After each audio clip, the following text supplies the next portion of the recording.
O espiritismo, ele vem fazer as pazes com a morte. Eu acho isso muito interessante. Ele vem livrar a gente, livrar a nossa consciência do medo da única consequência inevitável da vida, o nosso desencarne. E é o maior medo que todas as pessoas têm, o medo de morrer. Porque não conhece, né?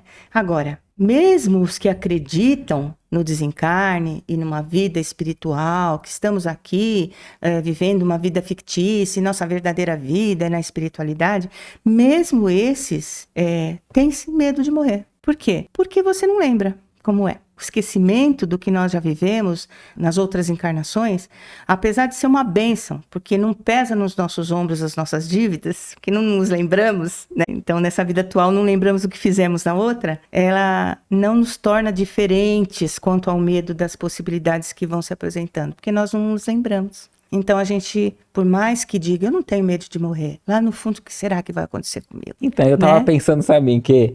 Eu tava lembrando assim, né, daquele relato do Chico Xavier, quando ele fala que tá no avião, né, aí ele conta lá no Pinga Fogo, né, o pessoal que quiser ver é só pesquisar, né. É muito bom. E aí ele fala que ele tá ali, ele tá com medo da morte, todo mundo tá gritando, que o avião começa a dar umas piruetas, e ele fala, eu vou morrer, e todo mundo gritando, ele grita, vale-me Deus, grita também, né. Sim. E aí o Emmanuel aparece pra ele e fala assim, ó, por favor, vergonha, né, né? todo mundo tá num risco iminente, né, então morra com educação, né, silêncio.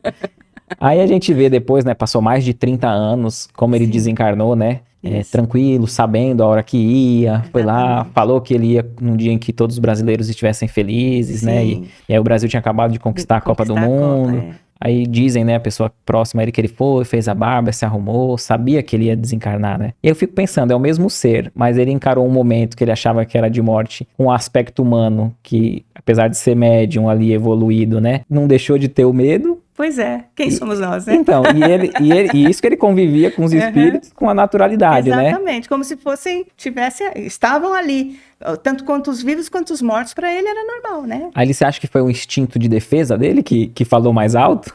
Eu acho que naquele momento talvez ele não estivesse tão preparado quanto ele estava quando ele realmente teria que desencarnar. Perfeito. Porque muitas vezes a gente passa a vida com medo e na hora de desencarnar, você desencarna com serenidade. Sim. Porque você, às vezes, está sendo preparado para aquilo.